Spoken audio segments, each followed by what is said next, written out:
Good morning, Deirdre. Good morning, Tom. How are you today? Cold. Cold. You're still in Iceland, I see. Yes, I am. As a matter of fact, we would consider this an Iceland day here in Arizona in what is it, mid-November or near late November. We're 51 degrees, Deirdre, Wow, that and is below raining. freezing. Well, Yes, right. yes, Well, yeah, yeah. In our world, that's like freezing. right. Agentic AI. Agentic AI, our second video on the subject. Yes, we're in our board debate series. We're still in the board discussion because you and I, in part one of this video, 71 part one, we didn't finish the discussion and we actually got only halfway through. Now we're moving on to the second part of that discussion, which is to get to the plan that we were working up. You and I both independently had to create for our pieces. So, with that said, before I let you then start off and go in character of you playing the CEO of the company, me playing the board director, lead investor. So, any comments before we get started, in or out of character? Out of character to begin with, a few comments that remember that we were talking in video 71-1A about needing to move forward. We both perceive this in our roles as board chair and CEO, but not sure that we have either the board or the organization to back us up. So we were taking a week here. Our first video was theoretically filmed a week ago. And so we were coming back and having a conversation about our plans to get our two aspects, you, the board, me, the organization, ready for a board meeting in mid-February where we can start talking seriously about the whole topic. And what we wanted to accomplish, what we initially in the previous video were saying is we want to be at a point in the mid-February board meeting where we can just push ahead. I think you and I separately, and now we're out of character, talking as Tom and Deirdre, the professionals here, just exchanged a few sentences on we're not sure how ready either the board or the organization will be in mid-February. Maybe the best thing we can expect is a lot of progress. And one thing that we talked about a lot in video 1A, which is the evaluation of the people we have. Do we have the people and the resources to move ahead? So with that said, we'll proceed with this. But one more proviso.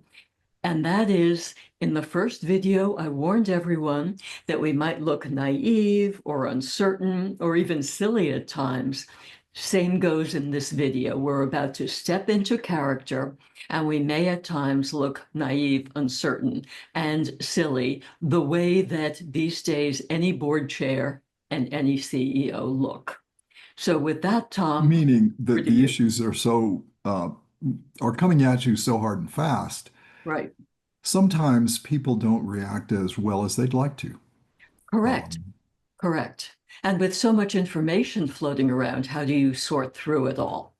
Yes, But one comment too is we have a very close mutual friend, you and I do, who I talked to earlier this week, who called it information chaos.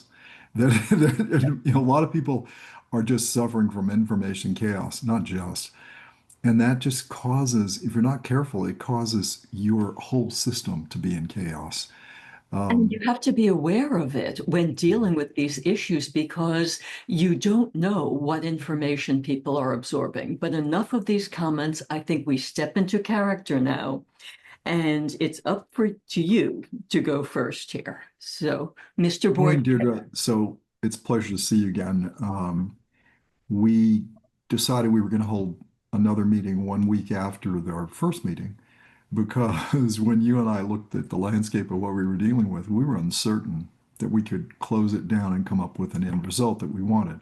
The end result we expect to get at the end of today, with our meeting today, is that you have a plan for proceeding to the board meeting on the middle of February. I have a plan. You have a plan for your leadership team. I have a plan for the board so that both parties are ready for you to present an agentic AI strategy outline and a plan going forward for 2026 and beyond, incorporating already that we use AI in the business in various forms and have for years.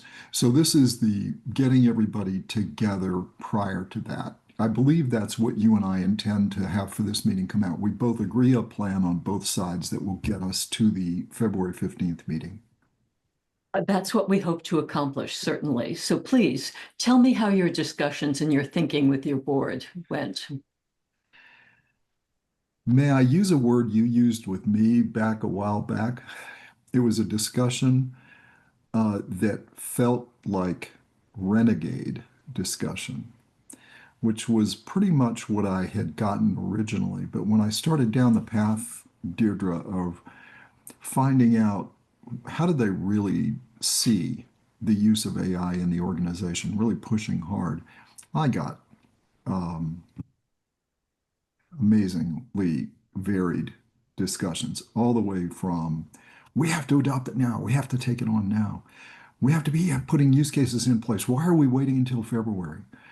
What is this idea about preparing us? Why are you worried about us? It's the company we worry about. I mean, Deirdre went from that to there's at least a couple of people on the board that I don't know how much they actually use these capabilities in a serious way, meaning everybody uses them as a, not everybody, many use AI models as advanced search capabilities, which they're excellent for. And they're making, more as the days go on.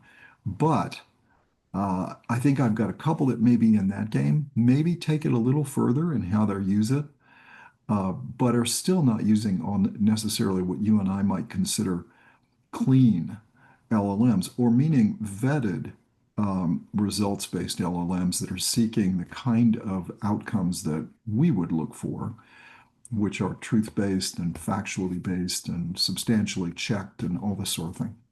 Because it's very, as you and I both know, it's very hard to maintain that line because it's always learning from the data that's being made available to it. At least in the general use it is. And then the more that you guardrail that, the less creative the LLM becomes, right? And so that then the more restrictive, and then you lose, then you get to the point where some of the people that I have worked with in the past, they guardrail the heck out of it, and then it might as well be being done by something that's way less costly to operate, because then you might as well be using standard algorithms to forecast. So it ran the gamut.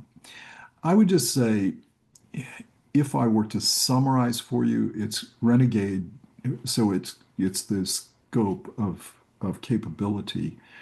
I don't think I have anybody on the board that is a true deep user of it and thinks strategically about it. And so as a result, I that's where I am, meaning we're going to need to, or I am going to need to put a plan, which I have to review with you, a plan together on how do I get them ready to have a meaningful discussion on the 15th of February, because, or around then, whenever you schedule a meeting, um, so that we don't end up with this kind of chaos. As my friend said, or our friend said, we don't end up with a chaotic board meeting where everybody, from our side at least, is approaching it from completely different points of view and completely different knowledge bases and experience bases. So, what does that tell me? We have a big opportunity in play there, at least on the board side. I do. I have a huge opportunity that I'm facing. Um, Not insurmountable by any means. It'll depend probably greatly on willingness to learn. Okay. That being said, how did you do on your side?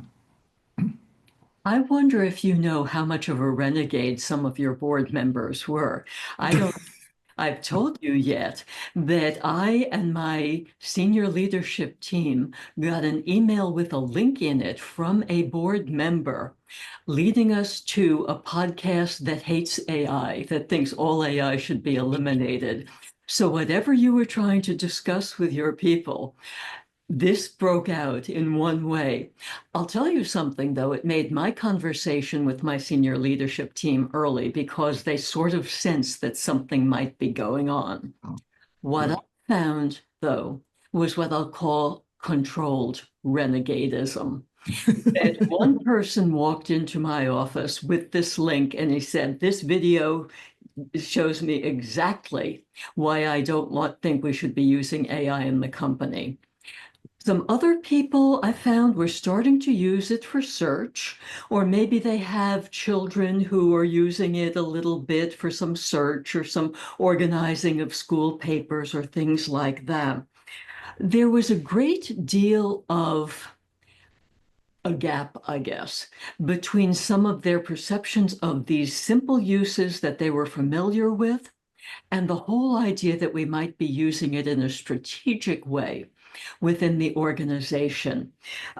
Clearly, people had no sense of that. People needed to needed to be given the opportunity to figure out how we can use this technology in a way that might work to create leverage, to create benefits for the organization. None of them were able to conceive of that. In fact, some of them thought, "Oh, I was just going to enforce their using it, some LLMs for search or for maybe preparing reports, as opposed to doing some of the more advanced uses." So that led me to think fairly quickly about how I would deal with this. I'm faced with two schools here, Tom. I'm faced with the old style school, old school, and I'm faced with the new school, as I was outlining here. And this is independent of demographics. And actually, my most new school thinking person is the oldest person demographically. Oh, So you geez. can't count on any demographic features helping you sort out where people stand. But what I was coming up with was a battle between the two schools. Some people who were willing to try things and some people who were resisting. So that's why I jumped immediately to a plan for addressing this. And in this You know, plan, Deirdre, may I just interject before you get there?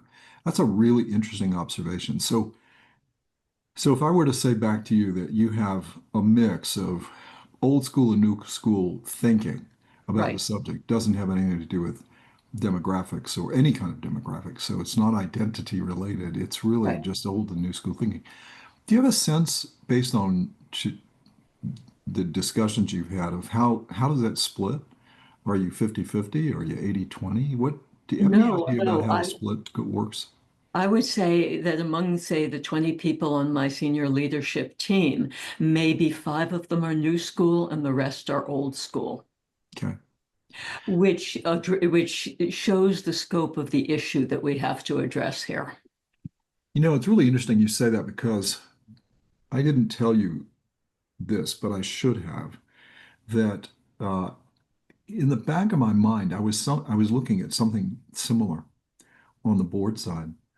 And I would just say, I hate to say this because we're pretty much a tech company, but our board, even though they're people that understand tech well, they understand, many of them understand it from a theoretical point of view. They don't understand it from a practical point of view, meaning they've never operated a business before, or they've never, or if they have, they've done it at a low level. They've really just become investors, or I shouldn't say just because they're the people with the money, right? So they're not just investors. Right. Usually they're to be hallowed. But the thing is that I just sensed a lack of depth in many of them on this subject, even though they all were somewhat conversant on it. But it lacked depth in a lot of cases. And if I were going to define that our board looks to me much more like it is made up of people that represent a certain functional requirement. We have somebody that understands the law, is a lawyer, corporate lawyer. We have somebody who understands financial well and understands financial modeling really well. And we have some really good marketplace people, really good, as you know. Right. And those happen to be our high level investors that represent that. So the mix is really interesting when it comes to that. It's not quite the same, but we have a similar mix with it. It leans a little bit more towards a functional representation, which gets even harder, I think, in the public world, right? When you've got a public board versus ours is a private, hopefully soon to be public, but we'll see. We'll see. And I'll leave that with you. Well, what you're talking about is the board is following the old standard board committees that every board has, the finance committee, the audit committee, the legal committee, the compensation committee, and all of these things. But we don't have representation for a theoretical technology committee.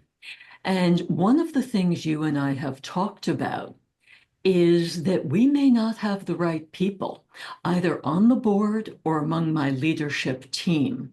So we've got to remember that as I start to lay out my plan for addressing this, that I certainly have at the back of my mind that I'm going to be assessing people throughout the training program.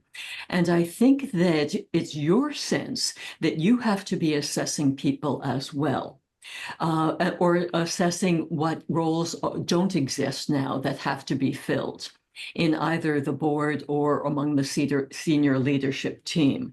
What I wanted to accomplish in the training program that I'm about to outline is to And, really and Deirdre, assess. is that your plan, the training program you're talking about? I'm starting to get into my plan for what Okay. I'll do Okay. between now and mid-February. And Oh, then good. I'll Okay. hand it over to you to hear your plan as well. Um, that what I will be doing is assessing the knowledge and thoughts that my senior leaders already have, the status of their knowledge, and start assessing their ability to manage the new technologies. This is something that it occurred to me is going to be very important, that even if they're not using a technology themselves, they would likely be managing people who are using these emerging technologies. And do they have the ability to do that without the knowledge themselves? Will their management be accepted by people lower down in the corporate rankings if they don't understand their technology? I think that that's going to be an issue. uh, Obviously assess their own abilities to use the technology. But I think most important over the next 2.5 months is their willingness to learn. Are they willing to open their minds and learn in this training program? Because attitude is very important here. Are they So willing? that you and I are facing that same hurdle of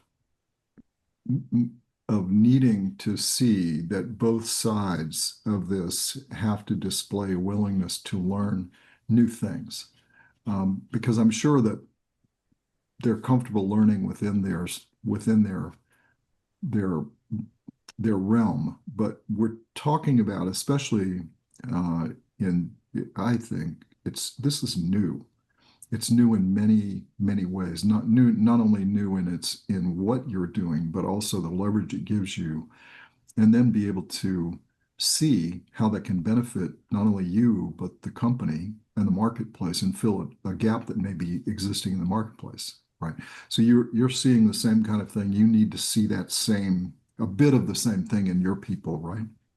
Absolutely. And I think primary is to make sure that there's no resistance among my senior leaders, that we don't, Resistance due to what? to the change, to the movement into the use of AI further in the organization. Okay. Because I don't know yet how willing people will be to learn, to manage, and to execute projects using AI. And that's one thing that I set up the training program, the thinking program for the next 2.5 months to assess, to give me the Okay, so tell me a little bit about your thinking about that program. Dividing it into two parts, very roughly in the month of December, I'm going to work with my senior leaders in training them in the use of LLMs. And I'm going to lead this training. We will have classroom sessions and I will give them individual work to do. So as individual in the classrooms, we'll cover basic functionality, how you use these models. Individually, I'm going to give them problems that are appropriate to their functional areas, to give them practice in the use of using these LLMs, and then have them work independently throughout the month of December. And then at the end of December, I want them to show me their models so I can assess how well they have absorbed the use of LLMs. So that's December.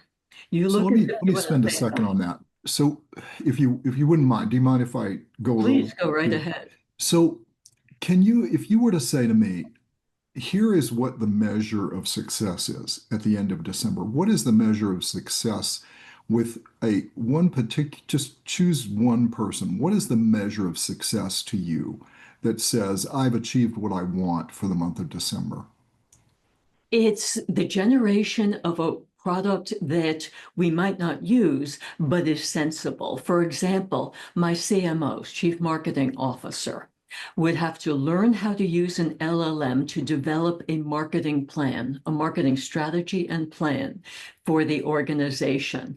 And if at the end of December, I see a marketing strategy and plan that is reasonable, although maybe not what we move forward with once we do actually start to adopt the use of various AI technologies in the company, then I think that person has accomplished their aim.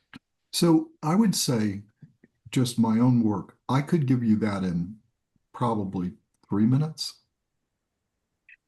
But you, but but you know how to use the. but it may not be workable. It may not, I mean, because it lacks the human aspect to it. So I'm guessing that what you're trying to assess is that you're trying to assess how well do they interact with the model and produce something that it meets the test of reasonability, workability, practical ability. It meets all the tests that you'd have to put it through. Because too much of what I see coming out of just initial, unless they're beautifully prompted, which takes a lot of work and a lot of trial and error, at least in my experience, including late last night, as you know, on a different subject, right?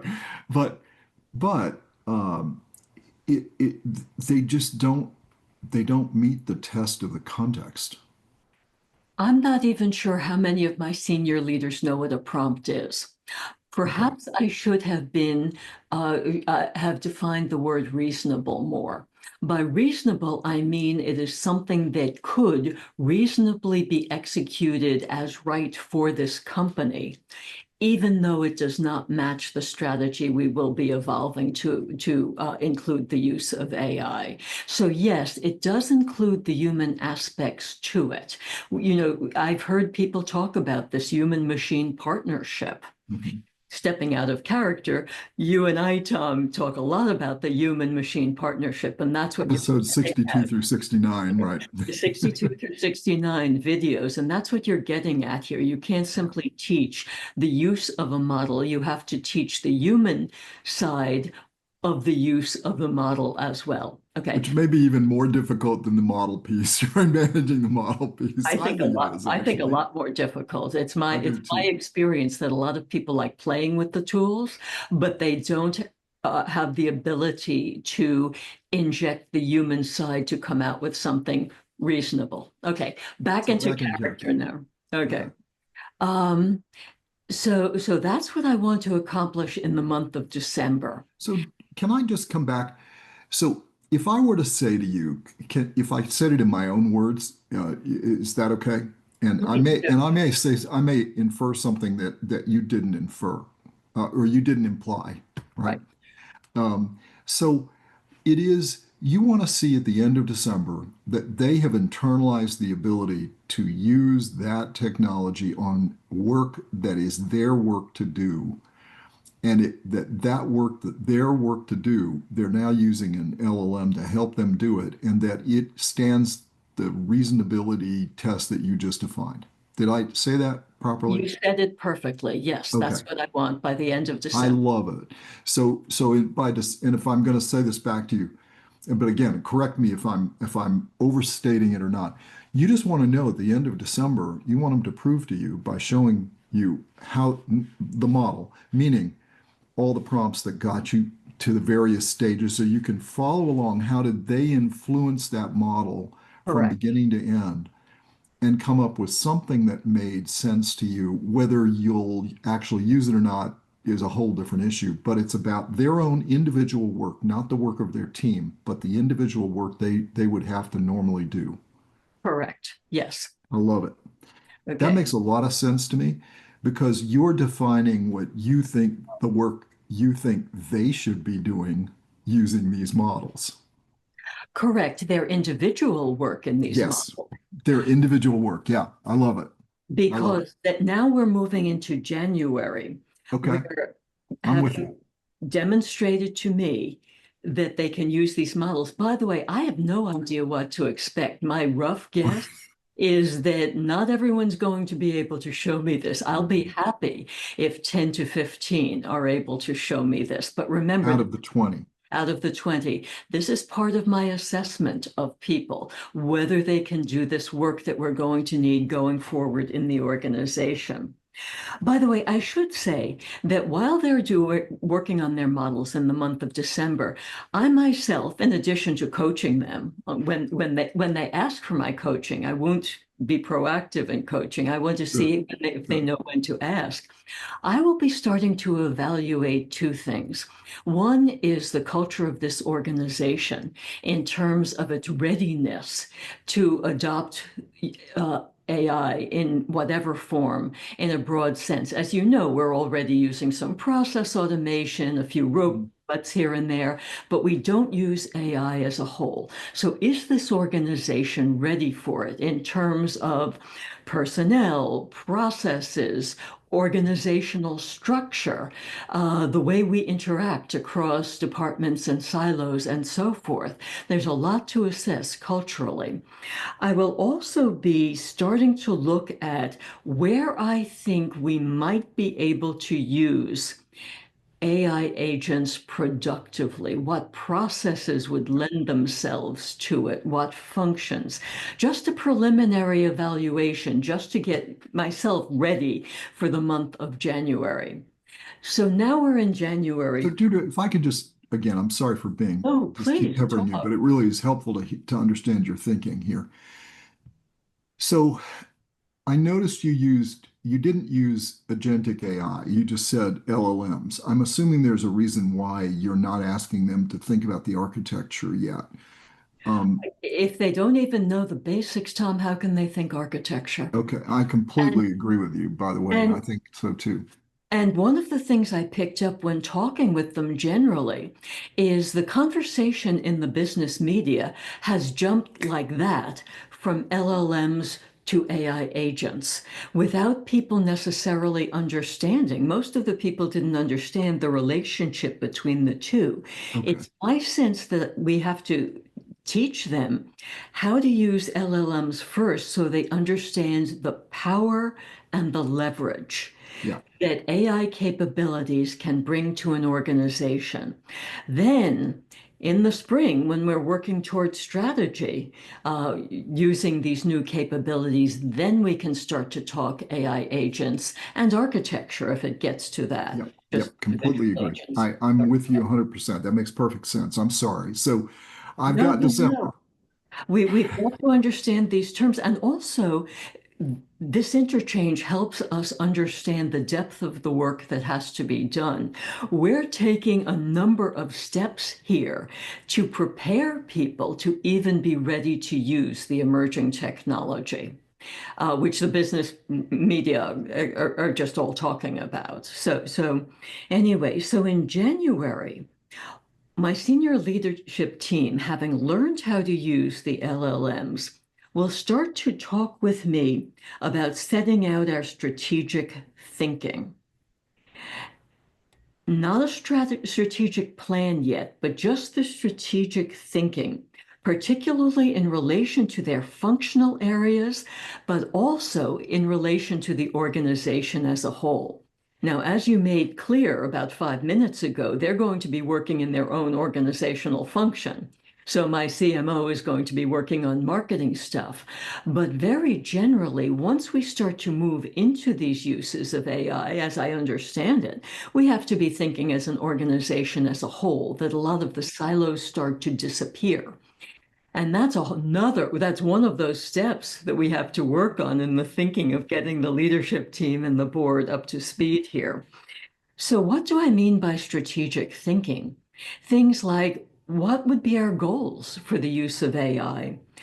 Can we maintain our value exchange? That's something I just don't see discussed in the business media.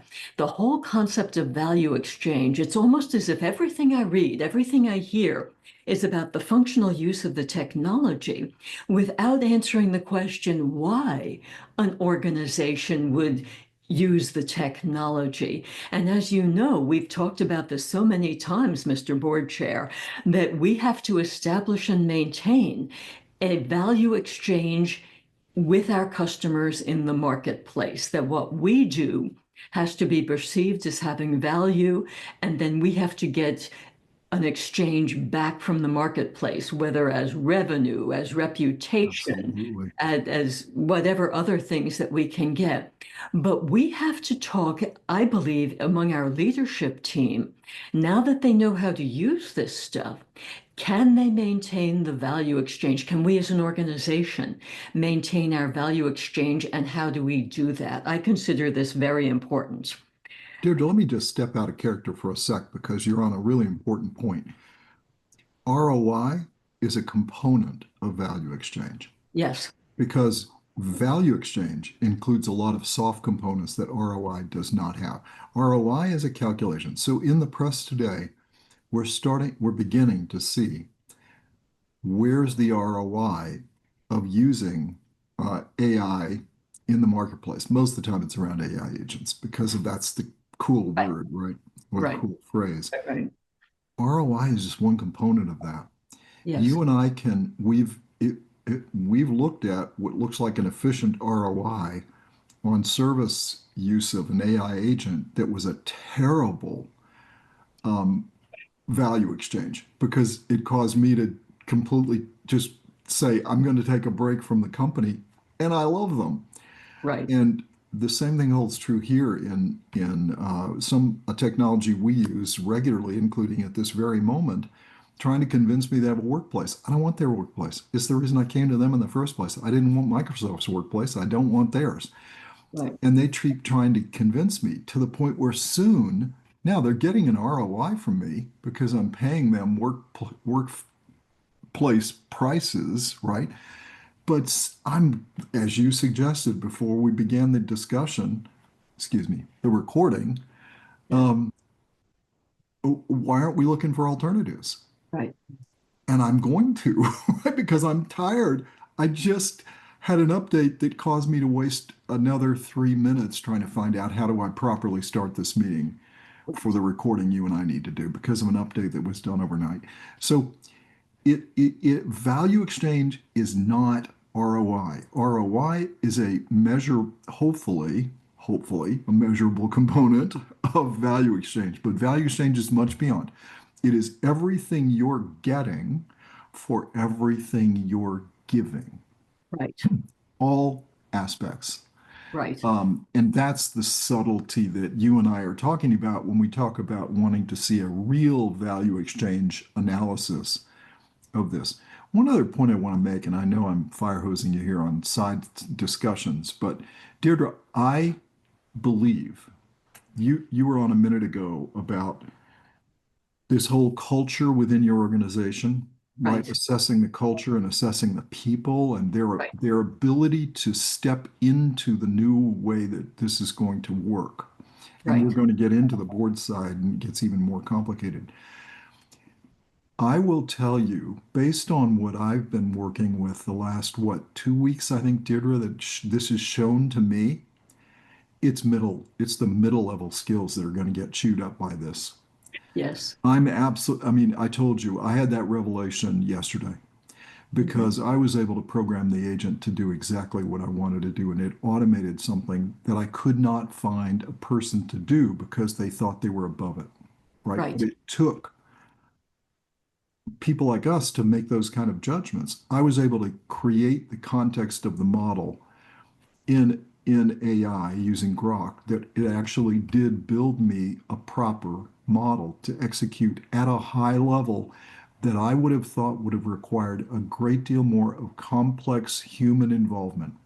What did it cost me? Hours of constructing the proper prompt context, Mhm. but it worked. I believe I'm now seeing this point that you've made and some of our compatriots make, and some of the really smart thinkers in the tech world say this is where people are making themselves unemployable. Yeah. And it's not the people that are at the lower end of the pay scale, it's the people that are in the middle end of the pay scale, what you and I would consider knowledge workers. Yes. So I'm starting to get not completely convinced, but I'm drinking some of the Kool-Aid that I actually made, Deirdre. So, but I think it's important because you and I are trying to separate fact from fiction in this to make sure people are seeing. And this is a subject I believe now I can see where people in their 20s and 30s and even 40s um, can self-select uh, out of the game too easily by not willing to put in the hours and the time outside of their work to make sure that they're your point about learning the uncomfortable, right? Getting comfortable with the uncomfortable. That's what they were telling me many, many years ago when I was getting cold and sandy, right? But and wet. That was the other Right. part that didn't make it comfortable. But you get comfortable with the uncomfortable. I think that's where we're headed, even in a more serious way now. And I can see it throughout the organization levels for the first time. The sophistication of the models is starting to show. So I don't want to spend too much time on this, but I just wanted to make sure our audience is saying one of the reasons why you and I are making this as complex as we're making it in trying to elucidate things is we're starting to see a little bit of this. We're starting to see it, and still out of character here, make the point that the training program that I'm outlining here, and that I think you're going to outline for the board, does not get people to that point. It just Doesn't get them, but it starts to make them visible. it makes them visible. It gets them to see it, but then you need the extra work to be Yeah, able to take it to the point that you were talking you're about. absolutely So completely agree. And Deirdre, that in my experience, and again, you could look at me and say that I'm not quite as old as the mountain behind me, but I am getting there. Um, it takes a lot of work. it takes work. And this is going to be one of the dividing points among Yeah. people. Are you willing to put in the extra work to get there? And But it's anyway, that term extra that the term matters extra. because Exactly. it's not your 8 to 5 responsibility. It's Correct. way beyond that that is going to cause you to do this. And this is where you and I see the gap in institutional education because institutional education could provide a huge benefit if they were to figure out how to fill that gap in a structured way. Now, we're going to do it through Duke Business University. and any other partners that want to do it along with us. But we see a huge gap there that could really help because people are screaming for this help, those that want to learn. Correct. So I'm gonna go let us go back into character, but this seemed like a good spot to say we're starting to see this. Oh, a perfect spot to do that, but also a good spot to point out that the training that we're outlining here doesn't get you there. You have to do the extra work on it. Yes, it just makes it more visible. You as the CEO can start to see, is this person one of those people that will actually do this or not? Absolutely. And that's one of the things we'll both be looking for here. Exactly. All Guessing. right, so I'll let you go back Okay. into character. Thank you for Back letting into me have that character. time. Both Yes. both of us back into character. What I had started to do was talk about in the month of January, after my people have learned how to use the LLMs, we'll start to outline our strategic thinking about the use of the LLMs. I had mentioned goals and value exchange. Now it's time to bring in also start to think about strategic initiatives, not just for their functional areas, but for the organization as a whole. They'll have the good ones will have thinking about this. Some initial thinking about financial aspects. Now, will this be something that generates more revenue, that costs too much, that saves money? Just some of their initial thinking. Also, their initial thinking about marketplace actions. How does this affect communications, go to market, customers, all of these different aspects? And we'll put together a presentation of our strategic thinking. Again, not a strategic plan at this point, but strategic thinking. Then in the mid-February board meeting, we'll present this thinking to the board. And what I would want to get out of that is with me, with my board, talking about my assessment about my team. This is where it becomes important for me to have assessed whether the individuals in my leadership team can work with AI or do they have to be replaced, which is an unfortunate decision, but a lot of this is attitude. I don't expect them to be experts at this point, but I want them to demonstrate their willingness to learn to me. Um, One other point that I was thinking about, we're probably missing someone on the leadership team. And I think I'm going to wind up presenting to the board a request to hire a strategy-minded CTO to really just pull all of this together and make this work for the organization. We don't have a CTO yet.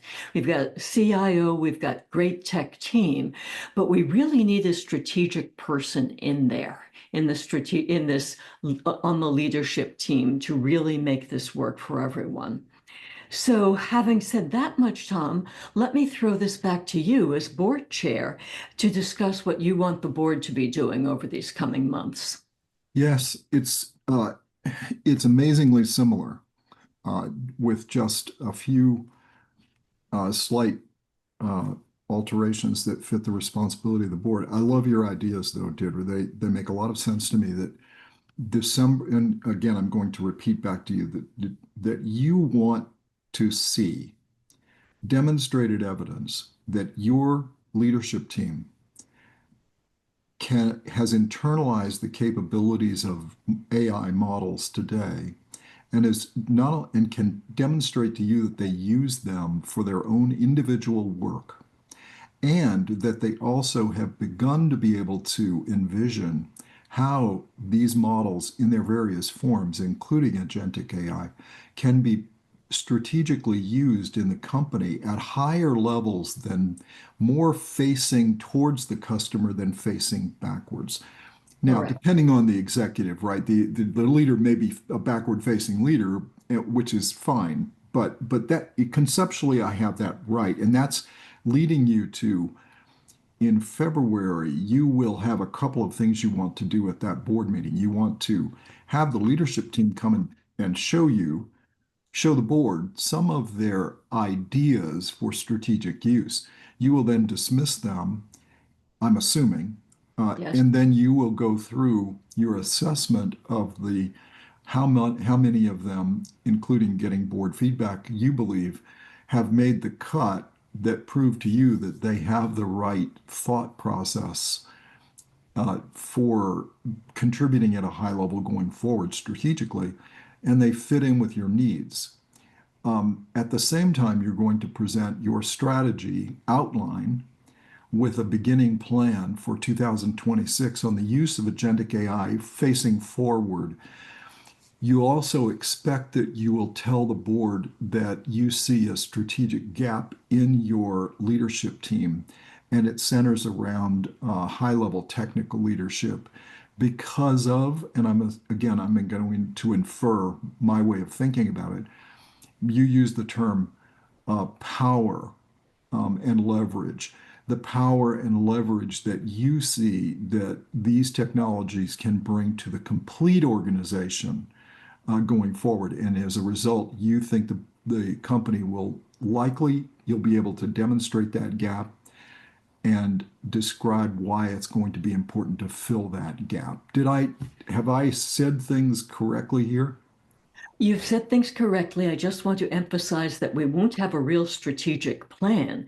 In Yes. fact, that's what I would hope that this new hire, the new CTO, can help get in place a really effective strategy plan in terms of how you actually implement this throughout the whole organization.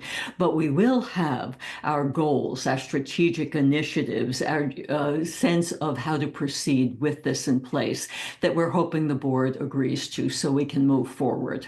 Great. Well, we're almost out of time. So I think why don't I take you to In-N-Out for a burger for lunch?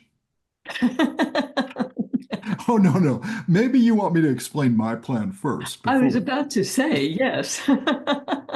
Clearly, that would have to be on the West Coast, not on the East Coast. Right. Um, so the plan for the board. So yeah, I'm probably going to be using the exact same language because that I've just fed back to you, but that's the way I think about the world. So I hope it doesn't sound like I'm copying you, Deirdre, in this. No, But please go ahead. when I think about this, I need to, in my way of thinking, I need to give you board members that have the following three characteristics, I think. The first one is that the board members that we have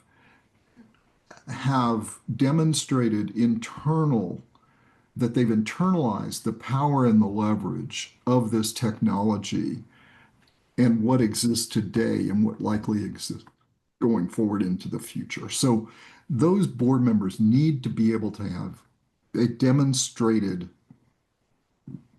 internalization of that knowledge and use of this technology. Secondly, I think they have to be able to envision the strategic application of that technology, both in terms of the marketplace as a whole and also as it applies to our company and its positioning into that marketplace. And then finally, they have to envision how the models affect the running of the company, the functioning of the company. So the reason I say that is, if I go back to the first one about they've internalized the power and leverage. I think if you haven't internalized that, it's the same thing you're making the point about. Look, if my people don't understand how to use an LLM properly with its power and can't see that, there's no point in starting to talk about how you can architect them into really interesting uses. Same thing here. I think they have to have internalized that power. If they don't see it, they don't know it, they can't feel it in their fingers, then I think it's bad. They won't be helpful. I don't Right. think they can be helpful, even functionally. I don't think they can be helpful. And then I think and this will come by degrees. The people that are market focused anyway are going to have developed these capabilities to see the marketplace and how it's affecting the marketplace and how it's affecting gaps in the marketplace and how it's affecting us and our ability to close those gaps or to fulfill parts of those gaps. And then again, depending on the board members' makeup, this is where the functional capability and knowledge of the board member will matter because I still think those matter, but they matter only if they've met that first criteria. They're standing on that foundation. Is to turn around and now envision how you will be running the company using these capabilities. And the reason I say that is one of the things we talked about last week was that for oversight, the board traditionally uses, and I don't particularly like the term governance, but it's the rules of the road, right? It's how you and I function together to make sure we're in line and we're in alignment about how it runs. Who gets to make what decisions? And the problem that you and I believe that we're facing, and again, I'm just repeating a little bit of the discussion we had, is that we believe that because of what this is doing to not just the marketplace, but also AI's power and capabilities are doing and leverage, that it's not only affecting the marketplace, it's affecting how you function, right? Yes. And as a result of that, it's going to cause that slate of decisions that you and I are using to say who can do what. That slate's going to be different. Yes. And so if I am in charge of the bulk of my responsibility as a board director is oversight of the business, then I need to be able to envision that. I need to envision how does that slate change? Why would that slate change? Why would it change where? When you're talking about implementing AI in a certain place in a certain way. Okay. That's why I think I need board directors that encapsulate those three ways of thinking, of being, and then to that adding the functional expertise, the legal expertise, the financial expertise, the market expertise, the marketing expertise, right? The gap vision, leadership, the whole management of the people resource, the human resource. And this is where the term human resource makes a lot of difference because it's not defined the way it has been. You and I see the human resource as two words, right? Not as a thing for personnel, right? As a Right. combined word for personnel. Now, does that make sense to you? That makes absolute sense to me. And you know, I was sitting here listening to you, Tom, thinking about what we're really outlining is the extent to which, if you're going to adopt AI in your organization, the extent to which everything has to change. You're not just talking about one department. You're not just talking about installing software. You're talking about cross-functional, cross-organization in the organization itself, as well as in the board, which has the oversight responsibility for making sure everything works. And all of the training, all of the education has to be right for all of these components if you're going to move forward. I've heard people talk about preparing the organization for the use of AI. This is what they're talking about, making sure that everyone can do their roles and responsibilities in relation to the new technology. I'm not sure that they're going to be talking about what we're talking. The subject, yes. The details, maybe, because this is an opinion of two here, right?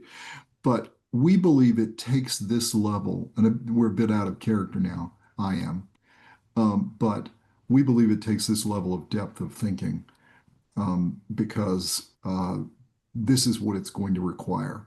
And it's not simply a change management expertise, not a change management project No, necessarily. it isn't. And this is also true for the board because remember that assessment, and I'm out of character as well here, assessment of risk, assessment of cybersecurity issues, cyber crimes, all of these aspects, which are very different once you start to talk about not only LLMs, and we've all been hearing a lot about the use of LLMs creating problems, but the problems get worse when you're talking about using AI agents individually, and when you're talking about an architecture where you have multiple agents talking with each other, the cybersecurity issues become immense, and the board needs to be aware of these.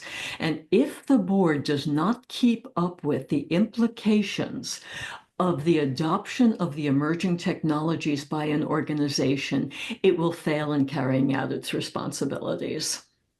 Absolutely. Back into character. So, Deirdre, you asked me, how am I going to do this? Yes.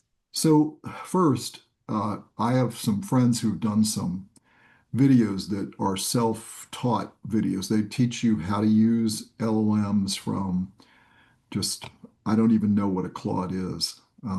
And so start you there. And there are episodes 62 through 69, and it's in the on the Deep Business platforms.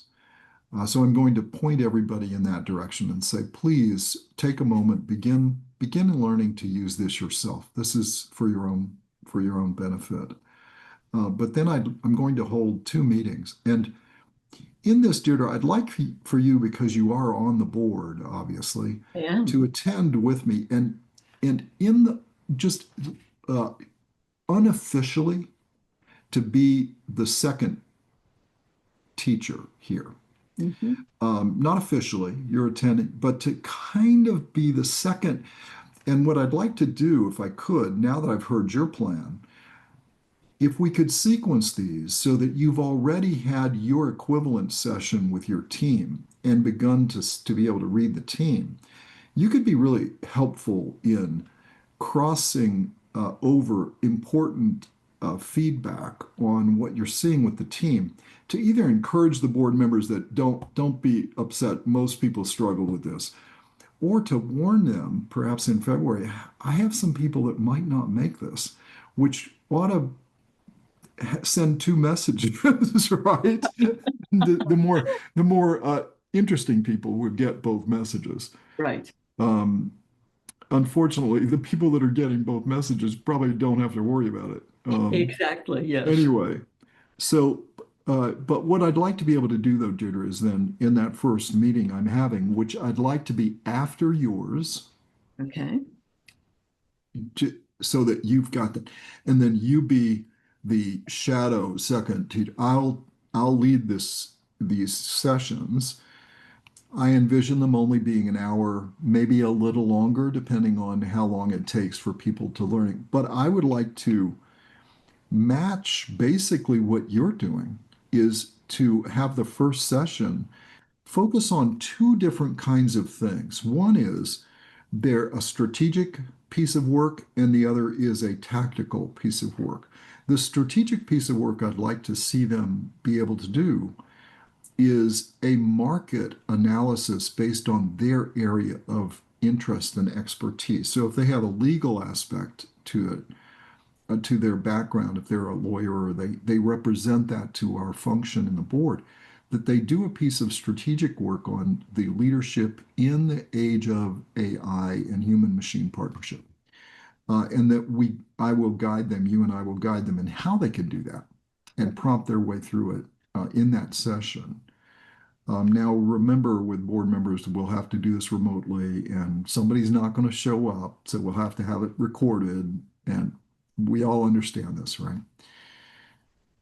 Not show up meaning because of a conflict, and usually another board, because these people are busy people. Um, that's the strategic piece of work. I'd like to actually also do a parallel tactical piece of work that is more inward focused instead of outward focused. It's in meaning their board work.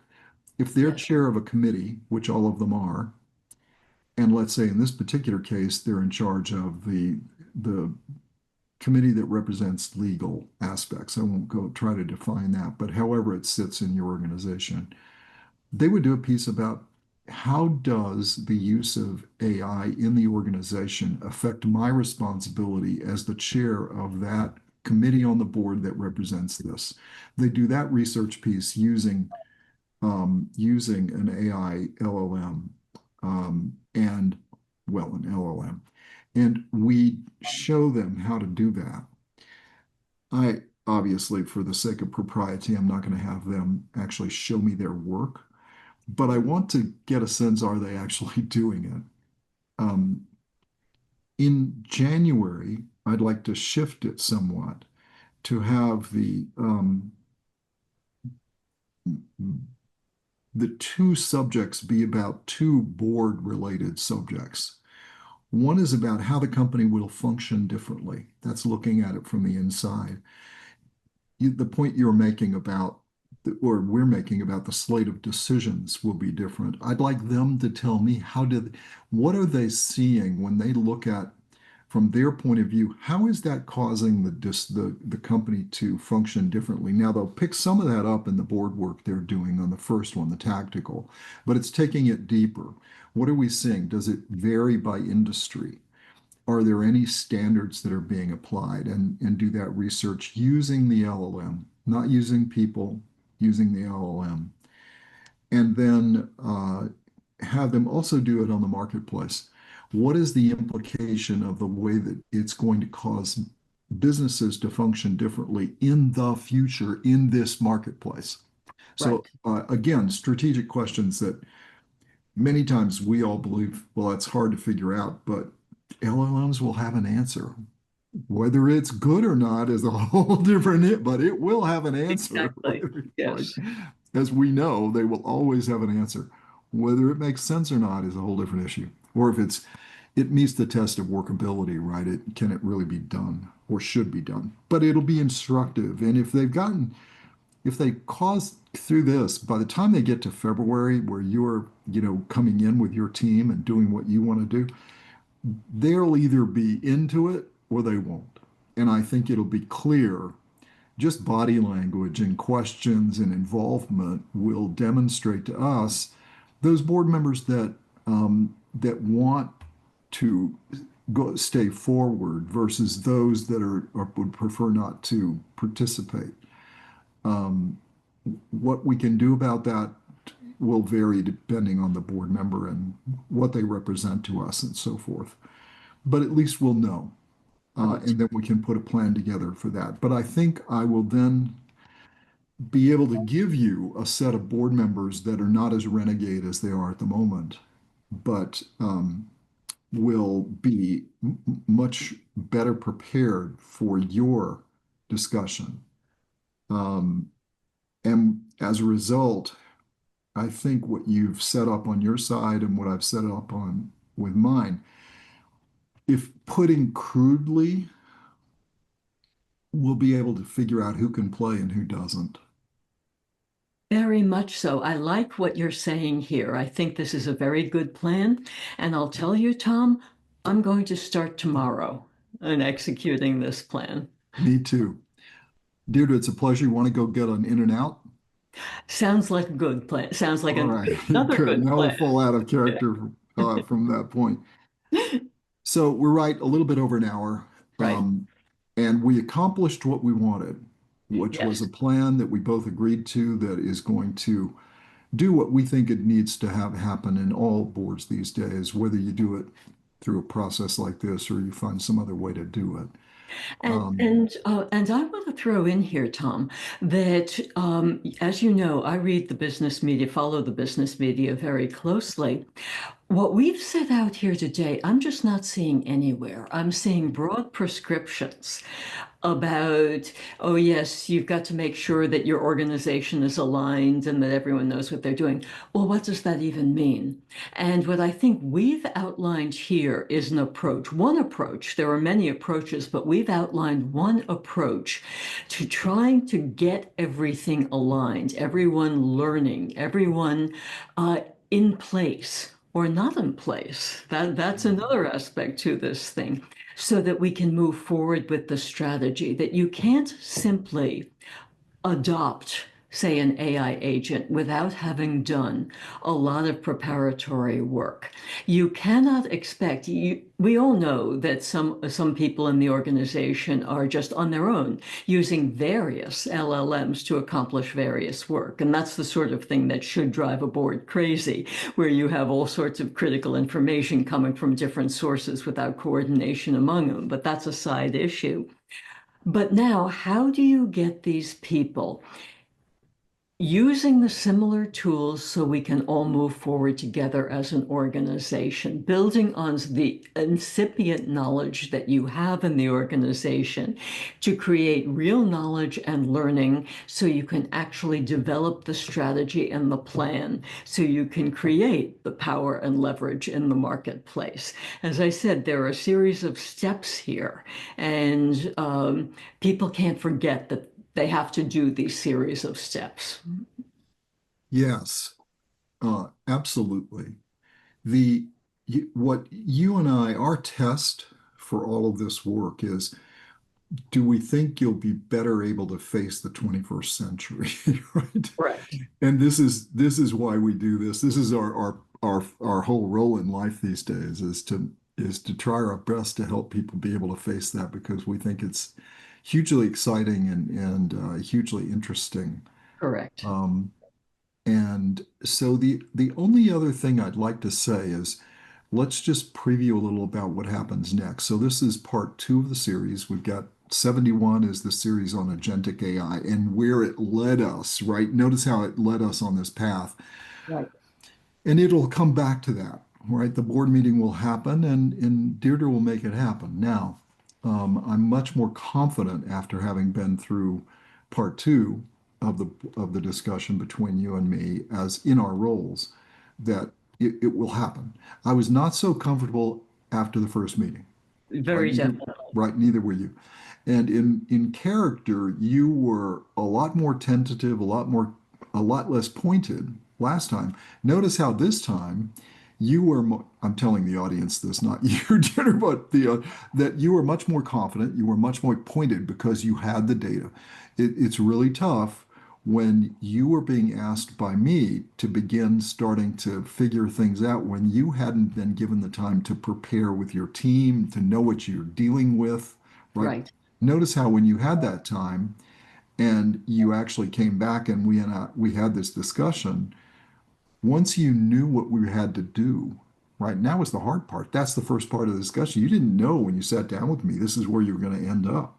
Right. But once you had the time to do it, today's meeting was confident and working very together on this with a similar, not as tentative on your part.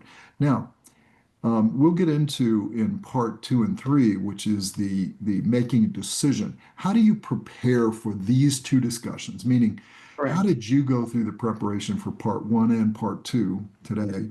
How did I? What were the tools we used? And we'll get deeper into value exchange and all of these so that those, and you have a whole series of them that you have Yes. prepared for these two discussions. And we drop a new episode every late every week. Usually it'll certainly be there by Friday, sometimes a little Right. earlier. Um, and so that's how this will unfold, and those will be those two. And then, as we've said before, if you're not really that conversant in these capabilities, these tools, then we'll be doing the final five and six, part five and six, which are part of the university, which are the fundamentals. Okay, let's go back to the beginning. What is value exchange? How is it composed? Why is it used? Why is ROI only a component? So we'll go deeply into that, but that's Right. much more like you'd expect to find in a master's degree program at a high level for technology or for leadership or combination of the two. Right. Um, that's where we're headed with Right. this. Now, one final thing, I could have not included you in the training. Yes. Now, what would be the implications of me including you versus not including you, Deirdre? And you and I made a deliberate decision that you are on the board, you deserve to be there. And I actually wanted you to be co-teaching with me, but not officially, just unofficially. And I wanted to set this up, by the way, this is joint decisions we did in the prep, right? That we would that I would follow you, right? You'd have your meeting first, I'd have my meeting second. So why don't you take a second and go through and describe to people why you and I set that situation up that way? Remember in the first video, this is 1A, I made the point that I was not sure that I was capable of leading the organization forward in this whole world of AI in its various forms.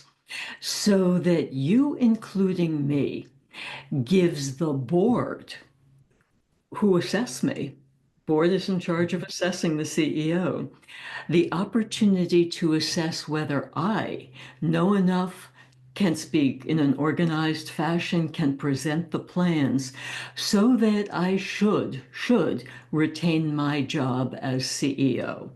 It might be that the board, on listening to me, now I would never do this, but listening to me stumble and fumble and not answer their questions, would say, out. We need someone, we Yeah. agree with the whole idea, but we need someone in here at the top who can really do this. And that's an important decision because you and I both know, Tom, we've talked about it. There are a fair number of people in CEO roles and board roles today who may not be capable of bringing their organizations forward into the 21st century. Yes. Yeah, but I'll also make a point that my recognizing that I need a very strong strategy-minded CTO is an acknowledgement and a statement to the board that I would not be out there alone, that I would be depending on and using someone to really get this right. Yes. Yes. We could have, I could, so I, in character, I could have set you up to fail Correct. because I could have said, Deirdre, you have your hands full. By the way, not deliberately set you up to fail, but trying to help you. Deirdre, you have your hands full. You have the team. You take the team, I'll take the board. We'll meet in February, right? Right. And you and I'll do our board prep, the week or 2 weeks ahead of time. Fine. The problem is that has a better chance of setting you up for failure. Correct. It sets you up better for success if I include you, have you have the ability to have seen your team. You've now been through it yourself once teaching it. You can now interject yourself in a soft way to how I'm teaching it. You can also give feedback on the team. You can begin demonstrating your personal knowledge and capability about the subject and how you've already internalized it and how it affects the market and the company. And they can see all that being demonstrated so that by the time you get to presenting the strategy, no question, you either by then you've proven yourself or you haven't on Right. this particular subject, right? Correct. Which you and I think is critical going forward. Correct. Mhm. Absolutely. And I will tell you that what made me more confident in this video was the conversations I had with my senior leadership team. Mhm. That I almost anticipated that all of them would be out there using it strategically, know so much more about it than I do.